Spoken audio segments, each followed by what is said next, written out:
Numéro 6, Bru. Ensuite, en 23e position, Lagier avec la numéro 11 et Cody avec la numéro 14. Jean-Philippe Desplat, la numéro 26 et la numéro 34, Edja, tous les deux du team SRT 67. Alors, une ligne complètement en couleur Chilton. Ensuite, nous avons Thiomir Selandic, la numéro 79, et Fabien Francisco, la numéro 84. Nous avons ensuite Christophe Andrieux et Rino Canaroso, la numéro 69, avec la numéro 51 Thierry Servant et Francisco, qui n'est autre que le frère de Fabien, avec la numéro 74. En 33e position, Desrio, la numéro 40, et en 34e position, Charles Roé, l'équipier de Jacques Goucho, avec la numéro 27. 35e, Ferrini, et à ses côtés, en 36e position, Léonard. Moiré, la numéro 20, avec Fouilla à ses côtés, la numéro 53. Herbert, la numéro 77, avec Sonia Oviti, la meilleure représentante féminine sur cette grille aujourd'hui. Ensuite, en 41e position, Polican, et à ses côtés, Frédéric Faucher, la numéro 33. Juliette Palassien, deuxième féminine, qui a eu quelques soucis mécaniques hier avec ses freins et qui va partir très loin et qui va pouvoir remonter lors de cette course car elle est plutôt habituée à jouer dans le top 15 ou même voir le top 10 plutôt que jouer les profondeurs du classement. Donc elle va nous offrir aussi un spectacle magnifique. À ses côtés, Vera avec la numéro 60. Michael Gage, le patron de vêtements Chilton, partenaire de cette midget série avec la numéro 67, et Stéphane Georges, numéro 78. 47e Dejou et le frère de Sonia, donc Oviti, son frère, qui est en 48e position, et ferme la marche un pilote international d'Itriemco, pilote russe, qui est venu donc nous rejoindre pour cette course. Et voilà, les voitures se présentent maintenant devant nous et sont sous les ordres du starter. À l'extinction des feux, le départ sera donné pour 11 tours de course. Alors attention, regardez bien le spectacle, car c'est du sprint à l'état pur, les pilotes donnent tout, et voilà, l'extinction des feux est faite. Et on va voir l'envol du poleman. Très bel envol du poleman qui garde le leadership avec Anthony Gando à ses côtés, Jean-Noël Langtuy juste derrière, et Ronald Basso qui attaque Julien Jedet déjà avant le freinage. Ronald il sait qu'il doit absolument s'élancer et faire une belle performance lors de cette course. Il veut garder ses chances d'aller briller la victoire finale. Voilà, on nous indique aussi le départ sous enquête. Alors, espérons que les leaders du championnat ne soient pas impliqué dans ce départ sous enquête pour ne pas être pénalisé par un drive-through ou une pénalité qui pourrait entacher cette victoire finale.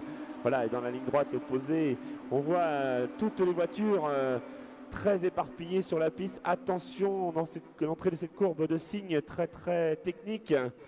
Voilà, et la numéro 24 qui repart après être malheureusement et qui va s'immobiliser. Voilà. Et on revient sur la tête de course, toujours Baudré en tête, Anthony Gandon deuxième, et derrière, tête à queue de la numéro 10. Oh là là, c'est passé de justesse avec Patrice Tiva, la numéro 36, qui a pu éviter l'accrochage. Très très belle manœuvre de Patrice Tiva pour ne pas toucher cette voiture en perdition.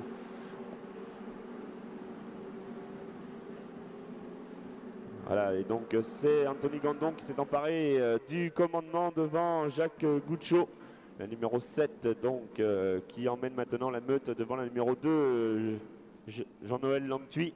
Jean-Noël Langtuy que vous connaissez tous, hein, un habitué des circuits. Derrière lui donc Baudré qui a perdu quelques places lors de ce premier tour. Alors essayons de voir un petit peu le classement. Voilà, Gandon.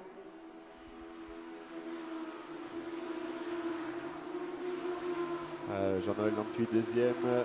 Baudré troisième qui a perdu de place, quatrième Ronald Basso qui est devant Lionel Mazard. Je vous rappelais 9 points d'écart. Alors ces deux pilotes se connaissent bien, je pense qu'ils vont se livrer une sérieuse explication car le titre est au bout pour ces deux pilotes. Alors je pense que Ronald Basso va essayer de suite d'aller chercher le commandement de cette course.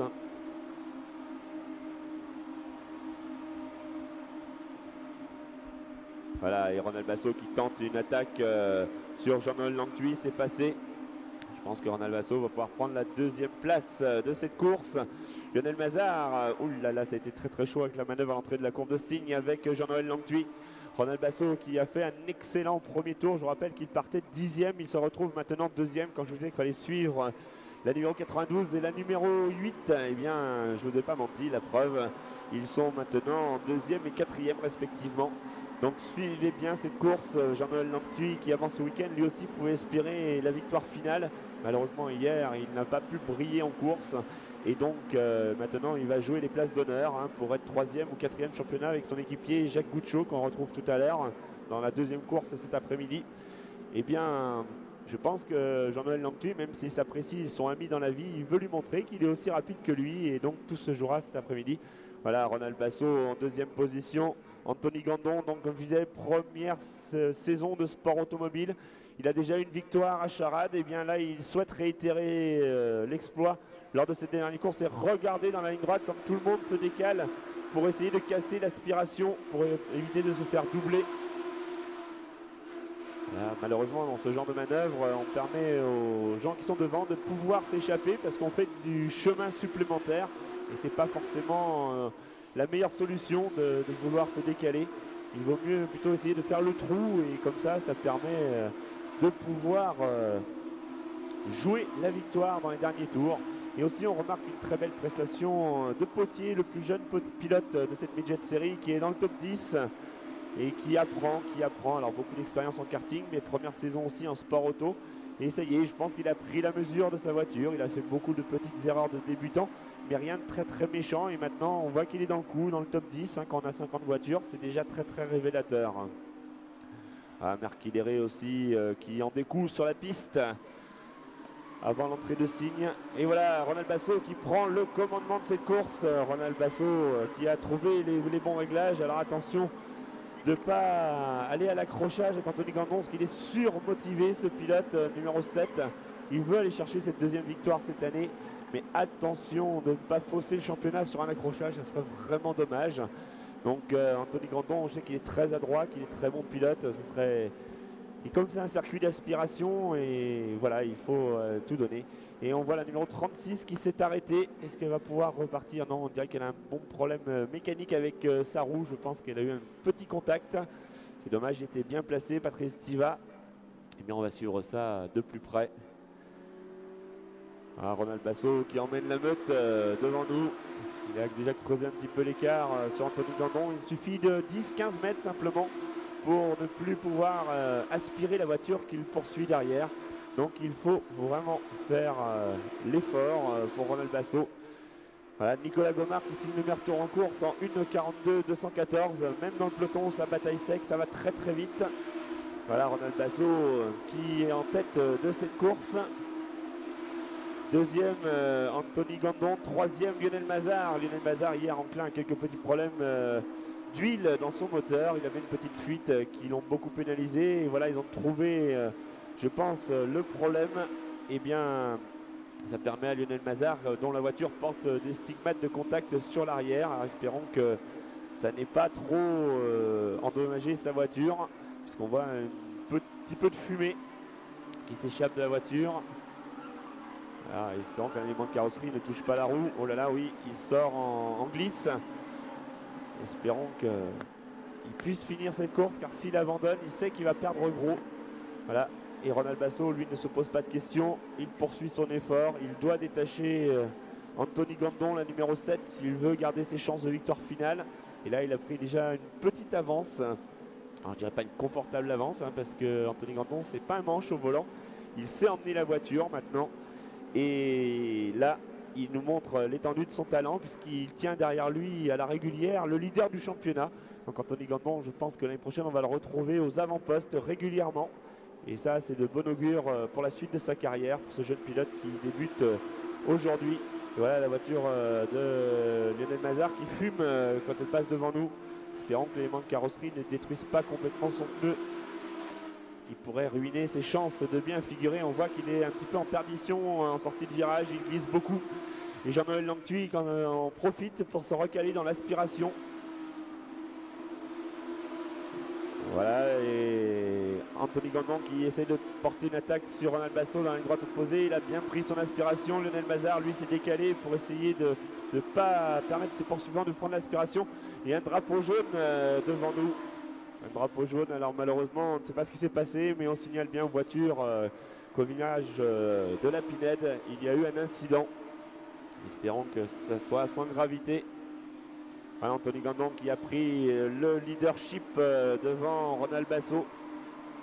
Et Nicolas Gomard en 5e position à l'heure actuelle, qui profite du spectacle, on va dire.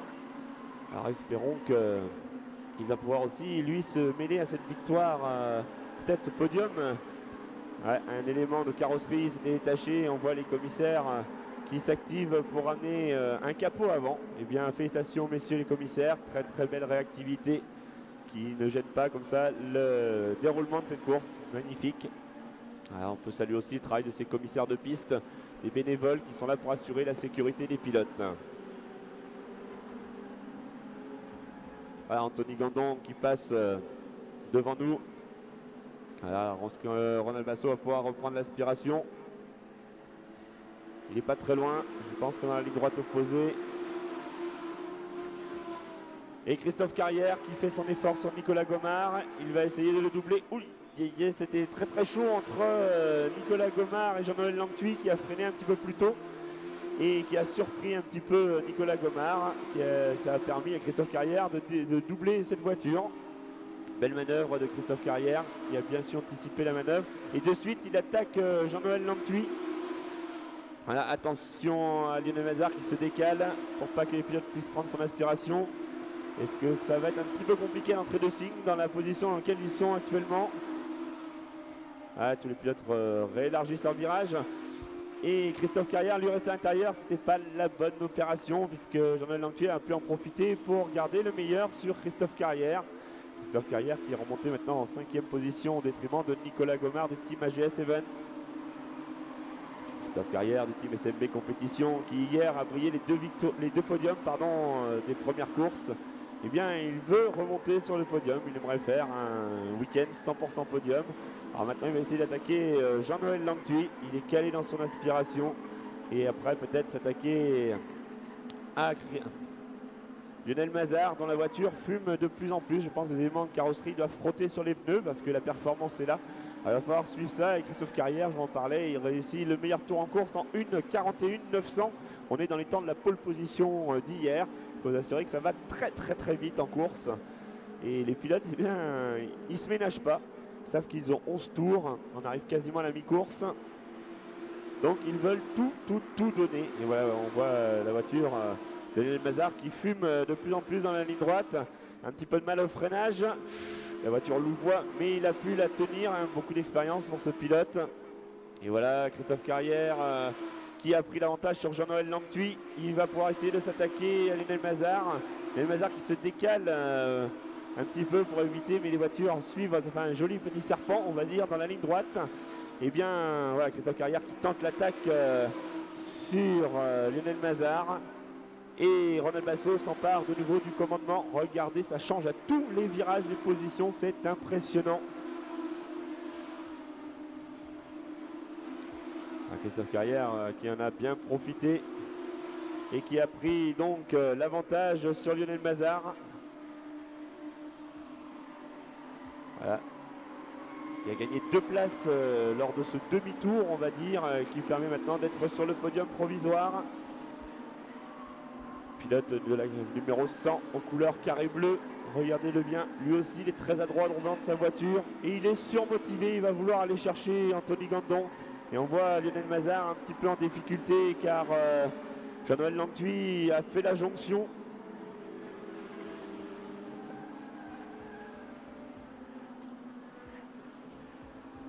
Voilà, une très très belle bagarre, pardon. Et la numéro 88 qui porte aussi les stigmates d'un contact avec un capot avant à moitié arraché.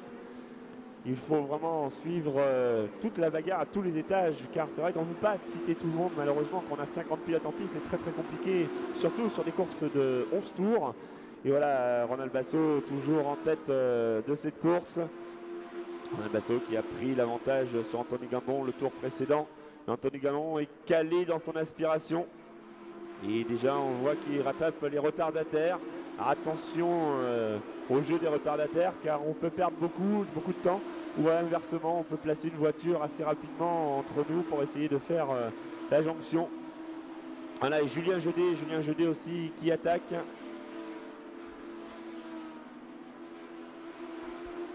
Voilà, et on dirait que Lionel Mazar est vraiment en difficulté avec sa voiture. Il l'a rétrogradé un petit peu dans le classement. Il est même derrière Florent Potier. Voilà. Donc je pense que les stigmates sur sa voiture handicapent beaucoup la performance. Et voilà, Anthony Gandon qui reprend le commandement sur Ronald Basso. Ce pilote TFT formé à Nogaro, eh bien, il donne toute la mesure maintenant de son talent. Il a pris la mesure de sa voiture. Il ne fait plus d'erreurs. Il a bien appris durant toute cette saison, bien drivé. Et bien maintenant, il joue les avant-postes et il tient la dragée haute à Ronald Basso, Christophe Carrière, les habitués, je dirais, du podium cette saison.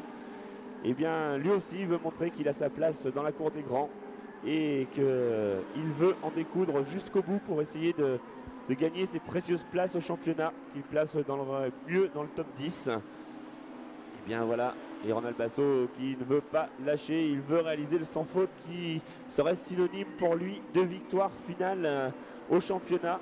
Donc il doit aller chercher cette victoire lors de cette course. Les deux pilotes se connaissent bien, ils sont même côte à côte dans le paddock. Donc je pense que ça va bien se passer entre eux deux, mais attention de ne pas aller chercher ce contact, je dirais, qui pourrait malheureusement entacher une victoire ou un podium. Et on voit les retardataires qui se rapprochent de plus en plus par rapport à la tête de course. Et voilà, Lionel Mazar, on pense un peu en difficulté. On fait un point un petit peu sur le classement aussi, je dirais un peu plus loin dans le peloton. Voilà, Frédéric Faucher aussi, qui a dû abandonner, comme Patrice Tiva. Sonia Oviti en 44e position, Joachim Polican 43e. Voilà, en tête de course, Lionel Mazar qui a chuté en 7e position. Florian Potier 8e, le plus jeune pilote de cette midget série, lui aussi qui a appris toute la saison en faisant des erreurs, en étant victime de quelques problèmes mécaniques, de la fougue du peloton. Et maintenant, il a pris la mesure de sa voiture, il a pris l'expérience. Et on le retrouve dans le top 10 à la régulière. Très belle prestation de ce jeune pilote qui a, je dirais, tout l'avenir devant lui, car il a 16 ans. Donc il a encore de belles années devant lui pour concrétiser le talent qu'il met aujourd'hui devant vous en action. Alors, on revient sur la tête de course. On revient sur la tête de course. Voilà, ça se joue, ça va être très serré entre ces trois pilotes, Anthony Gandon, Ronald Basso et Christophe Carrière. Ils ont fait un petit peu le trou sur leur poursuivant. Donc ça va se jouer entre ces trois pilotes. Espérons que tout se passe bien. Ronald Basso en tête, Christophe Carrière deuxième, troisième Anthony Gandon. Perdu 2 places lors de ce tour, mais ce n'est pas de mauvais augure car c'est un circuit d'aspiration ici. Donc je pense qu'ils ont pu s'observer durant déjà ces 10 tours de course. Et donc ils savent où il faut aller chercher l'aspiration, ils savent où il faut déboîter pour aller chercher cette victoire. Ronald Basso, lui, ne se pose pas de questions, il doit gagner cette course, il reste 2 tours. Voilà. Et c'est très serré entre Nicolas Gomard et Jean-Noël Langtuy, juste derrière Julien Jeudé. Ils sont côte à côte à l'entrée de Signes. Et Ronald Basso, toujours en tête devant Christophe Carrière et Anthony Gandon. Ça va être un très beau final pour cette 3e course du week-end. Regardez bien comment ces pilotes mettent tout en œuvre pour vous offrir le plus beau spectacle. Et Christophe Carrière qui a encore amélioré le meilleur tour en course en 1:41,275, plus vite que la pole position réalisée vendredi soir. La piste reste améliorée, c'est gommé tout au long du week-end. Mais pour vous dire que ça roule à un rythme effréné, on est dans les temps plus rapides que la pole position. C'est quand même assez rare, il faut quand même le souligner. Et Ronald Basso qui a creusé un léger écart. Alors voyons si au jeu de l'aspiration, Christophe Carrière, Anthony Gandon vont pouvoir revenir au contact. Car c'est vrai que rouler très vite pour refaire la jonction quand on fait un départ inversé, ça entraîne souvent une surchauffe des pneus qui dégrade un petit peu le comportement de l'auto. Mais Ronald Basso, lui, ne se pose pas de questions. Comme on dit dans notre jargon, il envoie du lourd. Et il faut absolument qu'il gagne cette course sans se poser de questions. Lionel Mazar 7e, Florent Potier 8e, Manu Damiani 9e, Hubert Perrier 10e. Un petit peu le classement sur les 10 premiers. Et on est rentré dans le dernier tour. Tout va se jouer maintenant dans ces quelques kilomètres qu'il nous reste à parcourir, qu'il leur reste à parcourir. Et Ronald Basso toujours en tête, Christophe Carrière calé dans son pare-choc, on ne voit même pas sa voiture aux images télé dans son pare-choc tellement il est proche. Ces pilotes ils se connaissent bien, hier ils se sont offert déjà une lutte de toute beauté et Ronald Basso arrive à garder l'avantage à l'entrée de la courbe de cygne. Il arrive sur le double droite du Bossé. Voilà les retardataires qui s'effacent quand ils voient y arriver. C'est trois furieux car ça va très très vite.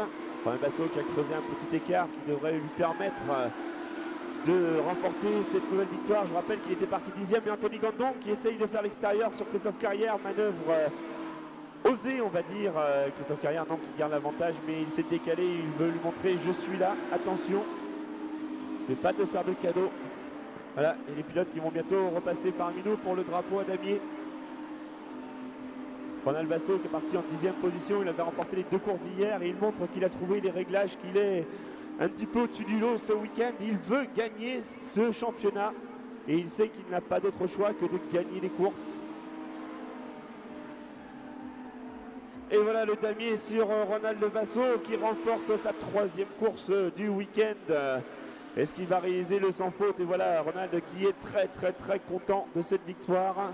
2e Christophe Carrière, 3e Anthony Gandon. Quelle performance de ce pilote qui a débuté le sport auto, jamais fait de karting avant. Il est monté un midget pour la première fois en début de saison et là il signe encore un podium. Je rappelle qu'il a gagné sur le circuit de Charade lors de sa première saison et quand on sait qu'on a un minimum sur le plateau de quarantaine de voitures, et bien la performance est à souligner pour ce jeune pilote qui signe ici un nouveau podium. Le pilote du team TFT, le team SMB aussi qui fait un très bon week-end avec 100% podium pour le moment pour Christophe Carrière. Magnifique travail de toutes les équipes qui peaufinent ces voitures pour offrir le meilleur spectacle possible. Et Lionel Mazard 7e. Alors attention, je pense que les calculettes vont être de sortie entre les courses pour savoir où ils en sont dans le championnat, car hier Ronald Basso avait récupéré pas mal de points. Et bien là il remporte encore une nouvelle victoire. Lionel Mazard malheureusement a chuté en classement suite à un petit contact je pense au début qui a fait que la voiture est un peu endommagée et qui s'est détériorée au fur et à mesure des passages. Et bien Lionel Mazard a peut-être perdu gros lors de cette course. On suivra ça lors de la finale tout à l'heure, la dernière course du week-end. Appréciez le spectacle que vous offrent ces pilotes, car je peux vous assurer, et voilà, on voit les petits gestes quand je vous dis la convivialité entre Nicolas Gomard et Christophe Carrière. Et bien les deux pilotes se saluent, ils sont des petits signes, car ils se sont entre guillemets bien amusés en piste. Et voilà à l'écran Anthony Gandon, ce jeune pilote qui a fait une course encore remarquable, et Ronald Basso, la main levée, qui salue le public, qui salue les commissaires. Il sait qu'il a marqué un gros coup pour le championnat. Alors il va falloir suivre avec impatience cette dernière course, car tout va se jouer maintenant, cet après-midi. Lors de cette dernière course, on saura enfin qui sera le champion 2011 de cette Midget Série. On va se retrouver maintenant d'ici quelques instants pour la cérémonie de podium. Merci à vous.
Alors je pense que les voitures ont dû être arrêtées au niveau du contrôle technique. Donc maintenant on va attendre les pilotes qui vont arriver. On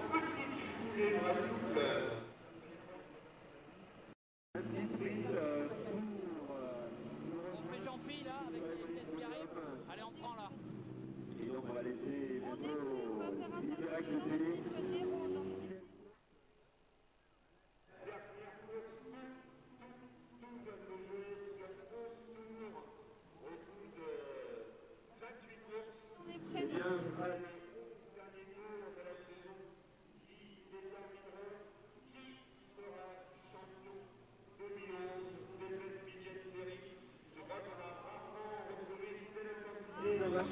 Et nous voici au pied du podium alors que toutes les voitures partent en parc fermé.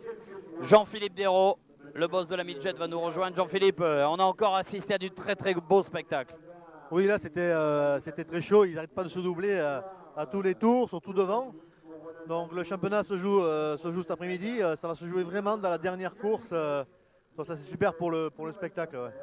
Et quand on voit la remontée, les 4 voitures de tête qui n'ont cessé de se doubler, de se redoubler, on se dit que bien évidemment là c'est le pilotage qui fait la différence et du pilotage de très haut niveau. Quelle régalade quand même, hein. Et beaucoup de respect encore.